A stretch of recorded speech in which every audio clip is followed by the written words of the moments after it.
El Barça tuvo que sudar para lograr su billete a los octavos de final de la Copa del Rey ante el Guadalajara. Jugaron Lamine Yamal, Pedri, Eric, Ter Stegen, enseguida hablamos de eso, y al final Christensen y Rashford fueron los que salvaron al equipo casi al final del encuentro.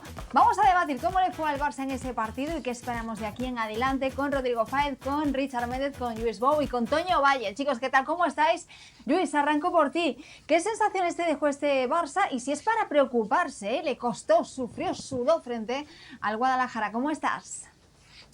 ¿Qué tal? ¿Cómo estáis? Encantado de estar aquí un día más y no estoy preocupado. El Barça hizo los deberes en un partido que se complicó, que Rashford pudo haber abierto antes, pero el portero del Guadalajara estuvo muy fino. Y estos partidos en campos tan pequeños contra rivales que teóricamente y a la práctica también son tan inferiores, pero que plantean estos bloques defensivos que están extra motivados, siempre cuestan un pelín más. Prueba de ello es que de los 4 partidos que se jugaron ayer, solamente este 2-0 y el partido del Valencia, que también terminó 2-0, fueron los únicos con una diferencia de goles así un poquito más importante, pero el Elche también venció 1-0 solo al Eibar, también un rival de categoría inferior, y el Deportivo de la Coruña, que dio la campanada y eliminó al Mallorca, ¿no? También ya cayó otro Primera División.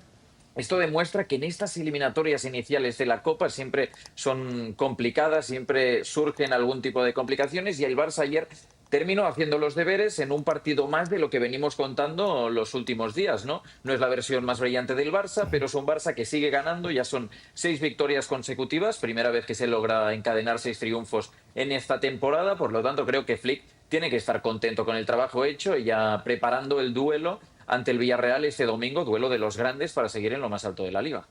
Y para cerrar este 2025 como líder. Toño, ¿qué tal? ¿Cómo estás? Oye, se impuso la lógica al final, pero la verdad es que tardó en imponerse un poco, ¿no? Bastante, Sí, el ¿verdad? nervio seguramente porque fue 0-0 al descanso. El Barcelona llegaban, pero sin llegar realmente con demasiado peligro. Pero miren, yo no me escandalizaría porque el partido fue así. Es un partido en el que hay que trabajar, hay que sacar el martillo, hay que ponerse las motas y hay que trabajarlo con seriedad como lo hizo el Barcelona. Y para mí, desde esa seriedad, con los cambios que hace Flick para la segunda parte y regresando un poco más a lo estelar, bueno, ya está, el Barcelona le alcanza, está el desvío en el gol de Christensen, luego ya el 2-0 para simplemente liquidar el juego, pero creo yo que desde la seriedad con la que lo toma el Barcelona, especialmente para el segundo tiempo, no hay que espantarse. El partido era así, era para ganarlo, y lo hacen ya en la cuenta final con solvencia. Creo que son 22 jugadas terminadas del Barcelona, 10 o muy cerca de 10 remates a portería, no las jugadas más claras, no lo que hubieran esperado golear en la primera parte, yo qué sé, pero el Barcelona lo toma con seriedad y ahora es una anécdota, es decir, ¿quién se va a acordar de este partido? Bueno, el Barça sigue adelante.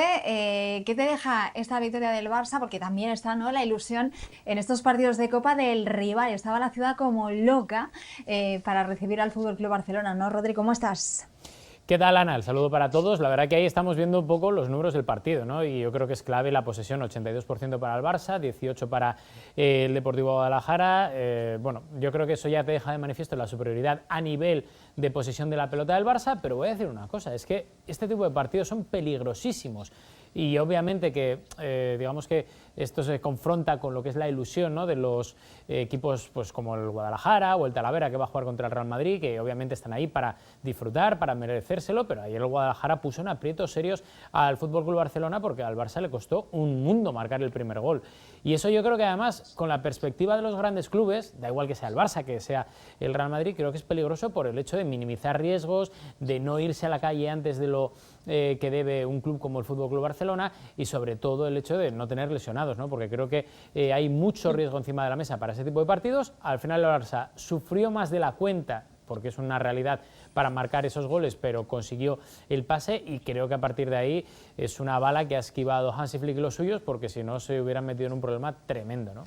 Bueno, pues se podían haber metido efectivamente en un grave problema el vigente campeón de la Copa del Rey. ¿Qué te pareció, Richard, este partido? ¿Te decepcionó el Barça? ¿Te sorprendió además que Lamine Yamal jugara todo el partido?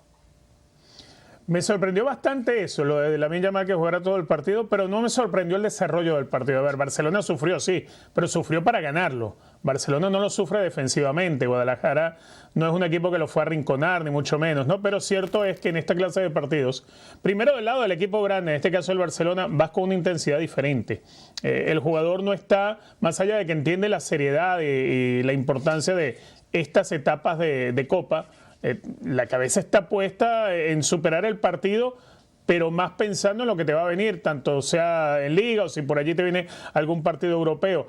El jugador del Guadalajara se está dejando la vida en el partido, se está dejando la piel en el partido, porque para ellos seguramente muchos de estos chicos ayer jugaron el partido más importante en toda su vida y sabían que era una oportunidad de mostrarse, de así sea encontrar highlights en televisión para después descargarlos y tenerlos en tu cuenta de Instagram. Hablando del arquero Vicente, por ejemplo, los 2 o 3 mano a mano que puedo cerrarle a Rashford.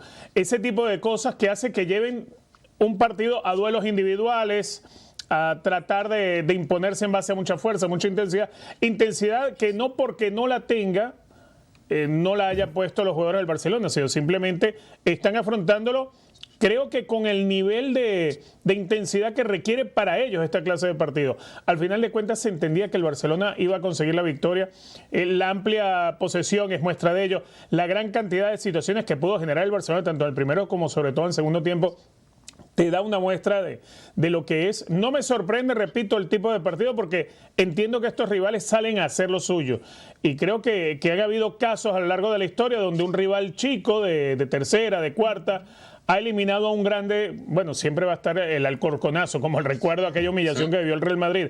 Entonces cualquier chico ve en esta oportunidad contra un equipo grande el hacer el partido de la historia, ya no solamente el partido de la vida. Ayer muchos jugadores de Guadalajara seguramente tuvieron el partido más importante de toda su carrera. La verdad es que sí, ¿no? Estos partidos le encantan a la afición, se disfrutan muchísimo y claro, todos buscan dar la sorpresa, ¿no? Ante los grandes. Se celebra, ¿no? Que te toque en el sorteo un Barça, que te toque un Real Madrid, en fin. Bueno, pues como decía Luis al principio, ya son 6 victorias seguidas para el conjunto de Hansi Flick, irá por la 7ª en ese partido que cerrará este 2025 frente al Villarreal, una racha de victorias la más larga desde marzo-abril de 2025. La verdad que espectacular, ¿no? Como se ha recuperado el conjunto azulgrana. Por cierto, la duda estaba en la portería, se había deslizado que iba a ser Szczęsny, ya había dicho Hansi Flick que Joan García iba a descansar, pero finalmente parece que tuvo una conversación con los porteros y eligió o prefirió a Ter Stegen. Luis, cuéntanos un poquito la intrahistoria de todo esto y por qué finalmente se decanta, ¿no? Por Ter Stegen. ¿Qué busca Hansi Flick? Y sobre todo también, ¿no? Si es portero para el Barça y si estaría a lo mejor, da la sensación de que no, pero si es mejor que Joan García. A nivel de cualidades está claro que Marc-André Ter Stegen viene demostrando ya desde hace muchos años, ¿no? Que es un portero para el Barça y para cualquier club en el mundo, pero también Flick ha manifestado ya en varias ocasiones que el número 1 es Joan García, que esto es innegociable, es totalmente inamovible, por lo tanto, ahora le toca a Ter Stegen tomar esta decisión que le pedía Flick el otro día en este mercado de invierno, y a raíz de esto también se entiende más la decisión de ayer, donde Marc-André Ter Stegen es el titular por delante de Szczęsny, pero Flick antes y después del partido remarca que solo es una decisión específica para este partido. Dice porque Ter Stegen se merece tener la oportunidad y de demostrarse a sí mismo y al resto, sobre todo importante esto para los clubes potenciales compradores o posibles destinos de Ter Stegen, de demostrar que él ya está totalmente curado, ya las molestias físicas son parte del pasado y ahora Ter Stegen tendrá que tomar esta decisión, ¿no? Porque lo dijo Nagelsmann, lo dijo el seleccionador alemán, que espera que se pueda resolver en este mercado de invierno el futuro de Ter Stegen para que tenga minutos, para que tenga ritmo competitivo y para que llegue bien al Mundial si quiere ser el portero titular de la selección alemana después de tantos años a la sombra de Neuer. Veremos lo que ocurre, pero por aquí iban los tiros ayer con esta decisión y la titularidad de Ter Stegen.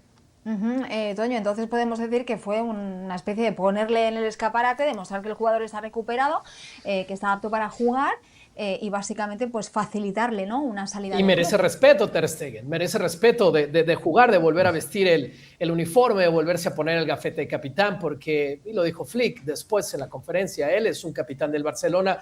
Y eso, sumado a lo que ya habló Luis, bueno, es ese respeto que merece Ter Stegen, que no deje de ser un jugador importante, un portero importante. Pero sí, Anita, desde el momento en el que, y ni siquiera las declaraciones del entrenador, hablan más las acciones y el dinero por encima de todas las cosas. Desde el momento en el que trajeron a García, con la compra que hizo el Barcelona, estaba claro cuál era la nueva sangre, estaba claro cuál era el futuro del Barcelona en la posición, así que ya está, y para Ter Stegen seguramente hay mucho mercado todavía, si sigue demostrando con actuaciones como esta que puede jugar. Rodri, ¿cómo ves la situación de Ter Stegen después de todo el revuelo que vivimos en verano, con todo esto de la lesión de los partes médicos, se va, se queda, y sobre todo, ¿qué le espera, ¿no? Al portero, o qué decisión debería de tomar? Yo creo que es un momento complicado para Ter Stegen, porque como decías ahora mismo, si quiere jugar la Eurocopa, si es que tiene opciones de jugar el Mundial, con Alemania, eso es algo que obviamente sabe él, con algo que habrá hablado, entiendo, con la Federación Alemana de Fútbol, pero lo veo muy complicado. Y luego creo que es un problema tremendo, porque cuando hablamos de Ter Stegen, en los últimos 2 años siempre ha estado hilado a problemas extradeportivos por el tema de las lesiones, la falta de continuidad, los líos con el club, el hecho de la inscripción de la temporada pasada, etcétera, etcétera, etcétera. Yo creo que es una faena tremenda porque está asociado Ter Stegen con líos extradeportivos últimamente en el FC Barcelona. Y a ver, llamadme loco, pero después de haber firmado a Joan García con todo el peaje que ha tenido que pagar y obviamente toda la inversión que ha tenido que pagar el Barça para traer a un portero que tiene mucho más presente, mucho más futuro que Ter Stegen, a ver, yo si fuera Ter Stegen pues intentaría buscar una salida, siempre y cuando, ojo, quiera Ter Stegen. Si Ter Stegen quiere quedarse, cumplir su contrato y demás, pues hay que respetarlo, pero me da la sensación de que va a jugar poco, porque el titular a día de hoy es Joan García, y que para tenerlo en el banquillo me huele un poco a foco de problemas, pero insisto, que haga lo que quiera, porque al final es capitán, lleva mucho tiempo en el Barça, pero si quiere jugar o hacer algo distinto, creo que en el Barça no va a ser posible. La realidad sería que el haber sido titular en el día de ayer no cambia nada los planes del club, que prácticamente es no contar con él, ¿no? Con Ter Stegen. Richard, situación también delicada, comprometida para el propio jugador, pero bueno, más claro el agua, ¿no? Sí, a ver, y yo veo mayor presión porque estamos hablando de buscarse salida del mercado de invierno. Y uno entiende que el mercado de verano es donde tú armas equipos, y el que ficha el mercado de invierno es porque le urge fichar algo, es porque de pronto su arquero titular se lastimó y se va a perder toda la temporada. Entonces necesitas ir al mercado de invierno a mitad de temporada y fichar un buen arquero. Esas pueden ser las oportunidades que tenga Ter Stegen. Si no, ¿quién es el que va a fichar a Marc-André Ter Stegen en estas alturas en un mercado de invierno? Para que sea titular, difícilmente. Los arqueros suplentes son los que vienen trabajando durante la temporada y van a ocupar el puesto del titular si este no está en el comienzo. En el mercado de invierno se busca, por ejemplo, a un buen delantero porque el que fichaste en el verano no te está haciendo goles. Eso reduce las posibilidades. No es lo mismo que salir a buscar equipo en invierno que buscarlo en verano, y ese es uno de los problemas que tiene Ter Stegen. Además, son muy poquitos meses como para que Alemania entregue la lista de los que van a estar convocados a la Copa del Mundo. Yo entiendo que puede haber una intención de llevar a Marc-André Ter Stegen al Mundial, pero obviamente Ter Stegen no quiere ir al Mundial, ya el Mundial ha ido. Quiere ir y ser protagonista, quiere ir y jugar, quiere ir y no estar a la sombra de nadie. Hoy está ante la mayor sombra de su carrera, y estamos hablando de Ter Stegen casi que como que es un anciano, apenas tiene 33 años. Ha habido arqueros en Copa del Mundo con 40 años de edad. Y Ter Stegen hoy en día con 33, lo estamos viendo muy lejos que pueda llegar a una Copa del Mundo, muy lejos que pueda conseguir salir del Barcelona y llegar a un equipo donde pueda ser titular. Salir del Barcelona va a ser de pronto fácil, pero va a ser difícil llegar y ser titular en un equipo donde le permita tener ese día a día, esa continuidad, como para poder ser un arquero importante en una Copa del Mundo para una selección tan exigente como la alemana. Es que el de ayer es el primer partido de toda la temporada que ha jugado Ter Stegen. Está muy lejos de todo. Pues vamos a ver, ¿no? ¿Qué ocurre? Porque sabemos las intenciones del club, no sabemos las intenciones del portero, todavía del Fútbol Club Azulgrana. Así que bueno, saldremos de dudas conforme vaya pasando el tiempo. Chicos, como siempre ha sido un placer. Muchas gracias a todos y a los que nos están viendo. Ya saben lo que tienen que hacer: suscribirse, comentar, darle like y por supuesto compartir con todo el mundo. Nos vemos en la próxima. Adiós.